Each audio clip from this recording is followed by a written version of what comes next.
эрхэм зорилгоо тээж ирээдүйдээ итгэл дүүрэн бас энэ цаг үед оролцоогоо бий болгож ирээдүйнхээ төлөө итгэл үнэмшин зүтгэж байгаа дүү нартаа бас улам их амжилтыг хүсье энэ даршимд. Маш олон уран сэтгэмжүүд, шинэ бүтээлүүд, шилдэг санаанууд, ажил хэрэг, бүтээгдэхүүн үйлчилгээ, үйл хэрэг болж чадахгүй эзнийхээ оюун санаад архинд үлддэг. Харин та нарыг бол өөрөө гэж бодож байгаа.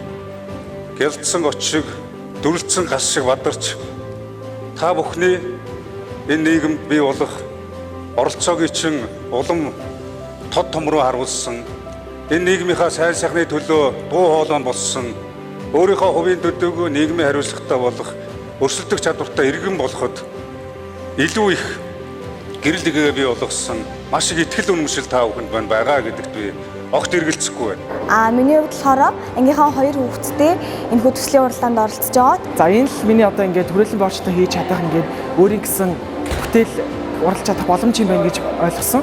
Тэгээд хүүхдүүдийн яг нэг одоо олж харж чадж байгааг ашиглаад нийгэмд тулгарч байгаа асуудлуудыг ингээд шийдэхэд одоо хүүхдийн өөрсдийн шууд оролцуулна гэдэг нь болохоор яг энэ төслийн ер нь бол хамгийн том давуу тал.